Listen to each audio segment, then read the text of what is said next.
Yo, what's up, my goons? How's it going? I hope that you are well and that you are having a great day, night, afternoon, whenever you're listening to this new segment that I am introducing to my podcast. And this segment is called Everything is Embarrassing Beastly Events. The reason why I'm creating this new segment in my podcast is because I realized that in the 2 weeks that I put out a podcast episode, there's a lot of shit that happens to me. A lot of shit that I bypass, I disassociate from, I don't think about because there are there's bigger shit in the world that we should be worried about, right? And I thought to myself, well, I feel like I'm allowed to feel these things, and I feel like I have the right to vent and criticize and share my opinions and also to like share my observations about my life because I can't be the only one going through this shit. And there's so much happening in the world right now. Um, and I feel like I just need to get it out of me. Yes, I could talk about it during therapy, but then I realized therapy's for the trauma stuff. Therapy gets paid the big bucks because we're talking about like all the inherited generational trauma that I need to deal with. Not by my own doing. I didn't ask for any of it. It was just kind of handed to me. It's like you're born, well, here's your baggage. Great. Can't do much about that now. But I'm an adult now. I'm an adult millennial, which I just read somewhere that we're the most educated and most underpaid group of people living on the face of this planet, which is really depressing. Yeah, but there's a lot of other stuff that I deal with, and I don't really have anyone to talk to. I don't have many friends in my life right now by choice. I'm perfectly fine with having no friends. I love it. I don't have to answer to anyone. I do what the fuck I want to do whenever I want to do it, and it's great. But before we get started, I gotta drink some of my Diet Coke here.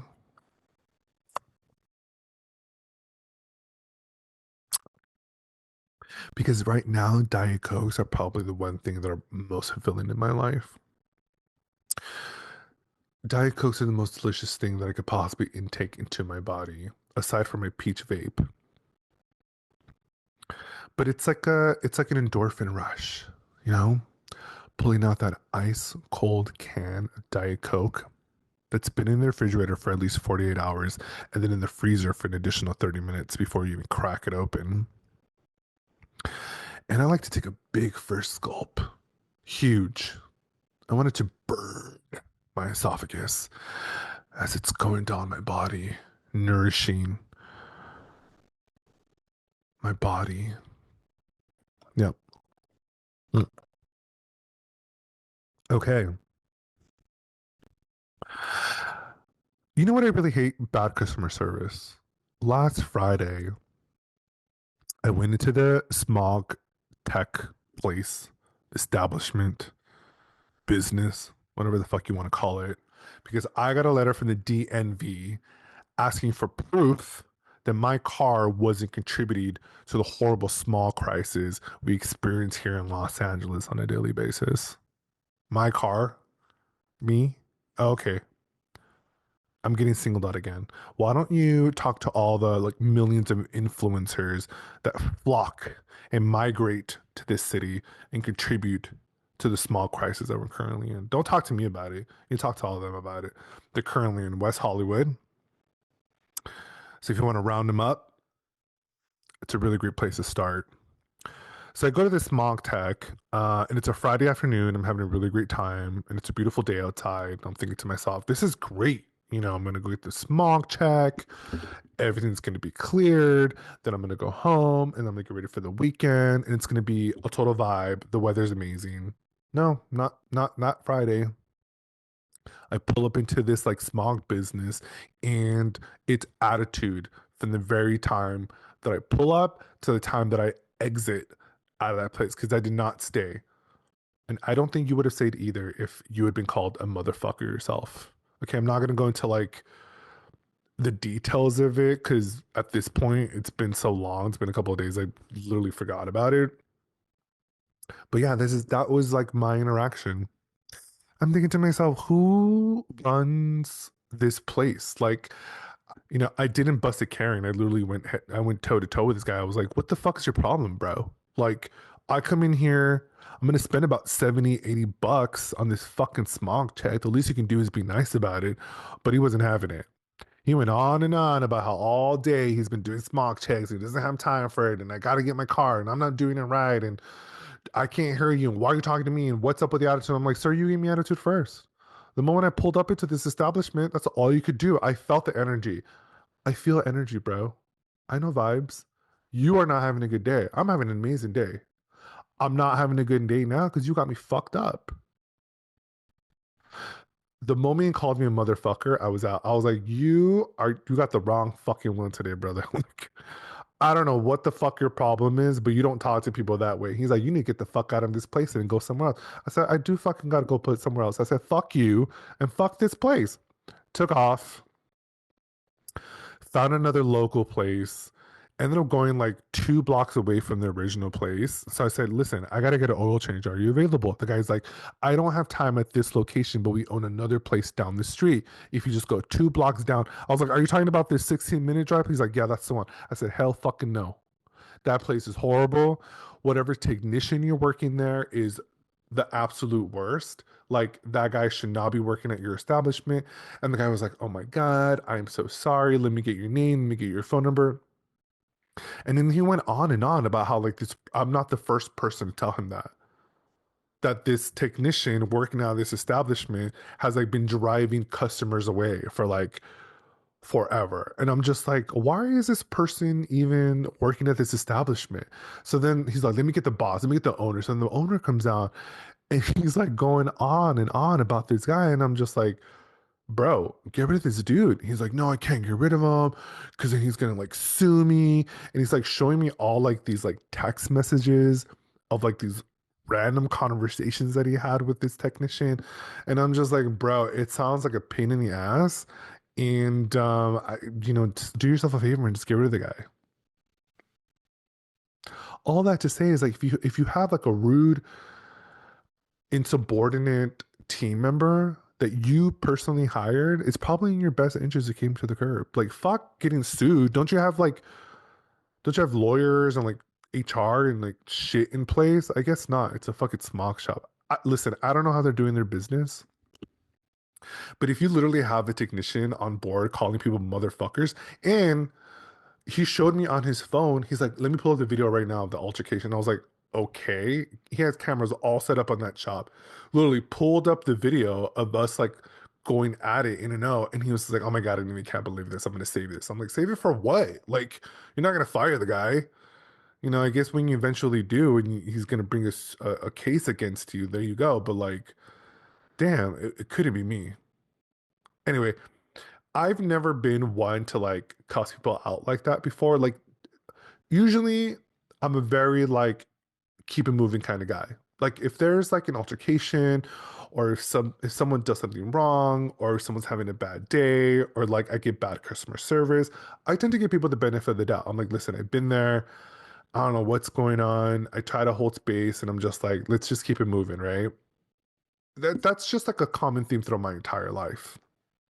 Like I'm not really one to ruffle feathers. Like I'm very like understanding that way. But I don't know, for some reason that day I was just like, I'm done with people just thinking they can talk to me any which fucking way. Like who are you, bro? Like what makes you think that it's okay to call me a motherfucker and then expect payment for a service? That's insane. That's crazy to me. And that day I was like, no more. I'm done. I'm not allowing people to like cuss me out and then for me to just kind of walk away and be like, oh, well, I guess we're having a bad day. I guess it's okay. No, fuck that.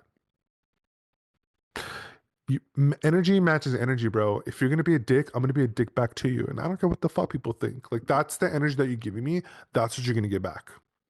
I'm at a point in my life now where I'm just like, listen, if you cannot be nice, just exit the space. Have another technician come. Like, have your coworker deal with it, but just don't stand there and like give really bad customer service when someone's paying a lot of money for a service. It was wild to me. I ended up getting the smog check done at the other place, which is totally fine. Listen, the owner too was really cool. He ended up giving me like a really cool like discount or whatever. Um, and I'm gonna go back for like more services, but it was like an epiphany moment. It was like an aha moment for me where I was just like, you know what? I'm not gonna excuse this behavior. Like I just got to the point where I'm just like, people's bad behavior, you need to be called on. And you need to be checked. And I'm gonna be one of those people now.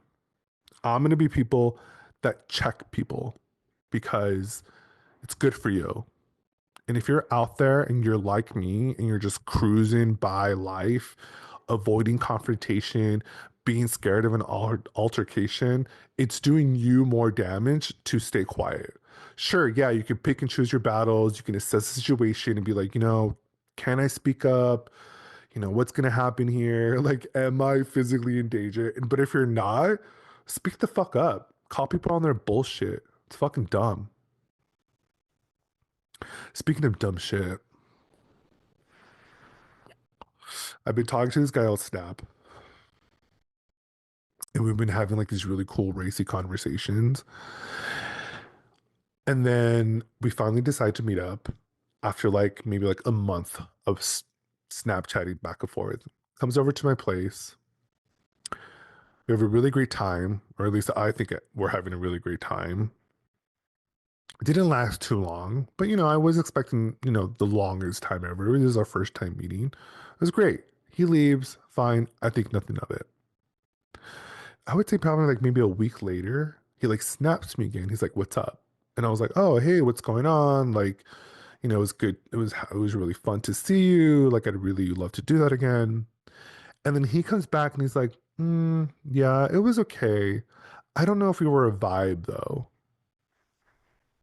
Huh. Okay. Okay, we're not a vibe. I'm not really understanding what that means. It could mean a lot. So then I'm trying to like get curious, right? So I'm just like, what do you mean of not the vibe? Like, could you elaborate a little more? Like, were you not feeling it? Like, was the sex weird? Like, did we do something that make you feel uncomfortable? Like, let me know. You got to communicate to me, right? He's like, I don't know. You were acting funny. Were you on something? Oh, wow. Wow. Okay. Hmm. Was I on something? Not really sure how to take that. But I didn't get upset. I responded back and I was like, no, I actually was really nervous to meet you and I was excited. Maybe I smoked a little bit of weed, but for the most part, I was pretty present, through the entire time we were together. And he replies back and he's like, oh yeah, that would do it, the weed. Ha ha ha. The fuck? Okay, that's fine. Probably maybe 2 weeks go by, didn't hear from the guy. I'm thinking to myself, it's probably done. The guy thinks I'm like on drugs the entire time we're hooking up together, which is so fucking absurd. That he would automatically assume that I'm on something and not like think the opposite of like, oh, maybe he was just really nervous because he was really excited to see me. Like that would have been like my first thought, not automatically assume that I'm on drugs, but whatever. Maybe he has some trauma around it. But then like he hits me up out of the blue and he's like, yo, what's up? What's going on? And I was like, oh, hey, like kind of shocked because I didn't really think I was going to hear back from this guy. And he's like, "How you been? Would you want to hook up again?" And I'm like, "Yeah, that sounds like fun. Like, let's do it. Like, I had a good time. I'm assuming you had a good time because you're like trying to hook up again." And then he asks if I'm into threesomes. Okay, I pause. I take a minute. I've been asked this question before. I kind of feel like I know where this is going. And I respond back maybe a couple of hours. I'm like, "Yeah, threesomes are fun. Always down for a threesome. Love a threesome." And then he hits back and says, cool. Do you know of anybody that would want to join? Oh my God. Okay, here's the thing. Here's the thing about contacting people about any kind of sexual endeavor, any kind of sexual practice, any kind of sex that you want from a particular person. If you are the person that is wanting to do a thing with another person, then you're on the hook for that thing. Okay, it is not the other person's responsibility to help fulfill that thing for you. Okay, so like, perfect example, a threesome. Great. I love threesomes. How is it my responsibility to go through my sex Rolodex and find someone that you think is adequate enough to join us in a threesome? Do you know how long that would take? Do you know how many people I would have to go through and provide to you just so you can be like, yay, no, he's all right. Someone better. How about a bottom? Is he more of a top? Bro, figure it out. You are the one that wants a threesome. You bring the other person to me. It is your responsibility to find that new ass or dick because I'm not doing that for you. I'm perfectly fine just a one on one, bro. Apparently, you're not. That's cool. Do you want a threesome? Sure. Who's the other person? It is not my responsibility to find you sex. You're the one that offered the threesome. You're the one that suggested a playmate to join for a third. Okay, go on and find them, bro. Don't you have a Rolodex that you can look through to find someone that's fitting for me? Yeah.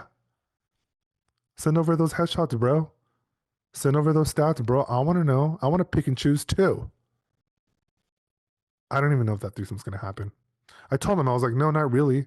And he came back. He's like, oh, that's fine. That's okay. Yeah, I know it's okay, bro. Because I intentionally said no. I don't know anybody. It's ridiculous. Why would I do that for you? I don't even know you, bro. We hooked up one time. Now you want a threesome? Cool. I'm down with a threesome. You let me know when you got the other guy. Don't do that to people, y'all. If you're out there and you're wanting to explore with someone else and you're just like, yeah, why don't we try whatever? Then you bring the whatever to them. Don't expect that they're going to bring that shit to you. Okay, it's your responsibility. I think we should all start taking more responsibility for the kind of sex that you want to have. And if you're bringing it to the table, then you're bringing the goods with you. We should make that like a blanket, like general rule of thumb. And I'm saying it now. You know what else sucks in LA? Traffic. I think traffic should be hella illegal. Like, I don't think that the amount of traffic that is in these streets these days is legal. I feel like going to work should be staggered. Do you know what I'm talking about? Here's what needs to happen with traffic. We should all be given a group, like group A, group C, group B, all the way through the fucking alphabet, right? And you should legally not be allowed to leave your home in the morning or in the afternoon unless you're in that group. I feel like this would really reduce the amount of time that people spend on the road. Because let me tell you, traffic at 4 o'clock in the afternoon in Los Angeles, it'll drive you nuts. Like, it'll drive you straight up, fucking up the wall. And you know who are the worst? Tesla drivers. I can say that because I drive in the morning. There's Teslas all over the streets of Los Angeles. And the ones that are causing the most traffic jams, the ones that I think they're fucking speed racers doing all busting all kinds of tricks on the road are Tesla drivers. Yeah. Tesla drivers would be the first one to drive on the opposite on a one-way road. I've seen it fucking happen, y'all. I feel like fucking teleportation should be a thing by now. You know, fucking Star Trek and shit. Like, fucking beam me up, Scotty. Like, why am I still driving a car on the road? Like, I should be able to stand in my apartment, push a button, and like demolecularize my body and then fucking transfer it to where I need to be. Like, that's how fucking so far in the future we should be, but we're not. It's 2025 and we have fucking Katy Perry going on a 10-minute ride to fucking space to promote her new world tour. I feel like space has lost all its novelty now. You know, it's like, wow, space should be reserved for like space exploration and discovery and to venture out into new worlds and territories that humans have barely tapped into. But no, I'm sitting at home scrolling on my Instagram, looking at pictures of Katy Perry singing space. That's that's great. I have some of the most obnoxious neighbors that need to really mind their business. Listen, I get it. Your building, I would probably say, is less than like 15 feet away from me. I get it. People play loud music all the time. People have their TVs blasting. I can hear the conversation about the fucking relationship that you're going through right now. That's all fine and dandy. But when I get hyphy in my own space and I blast my music and I curse out my TV, I don't need your commentary seeping through my window telling me to shut the fuck up. Why don't you mind your own fucking business and close your windows? How about that? And guess what? I pay rent here too, bro. You're not the only one living in this neighborhood. And you can close your windows just like I close mine when I don't want to hear your shitty band music because your band sucks and I don't want to listen to it. And guess what? I walk up to my window and I gently close it and I don't have to listen to any of that. Hey, Goonies. Thanks for listening to me vent about the most mundane shit that's happened to me. I feel a lot lighter. I feel seen. I feel heard. And I think this is going to be like a new good thing for us. I think this is going to be good for us. I think this is going to be an opportunity for us to share in our frustrations of life. It's going to be an opportunity for us to vent together. And I hope that these things make you feel less alone. And if you are encountering some of the same bullshit that I am encountering in my life, then I want you to feel not so alone and that you can talk about these things and we can talk about them together. Yeah. Anyway, thanks for listening to me vent. I hope that you are doing well. I hope that you are treating yourself well. And that you are cussing out smog technicians if they should ever call you a motherfucker too. Don't let people call you a motherfucker. Chat you later. Bye.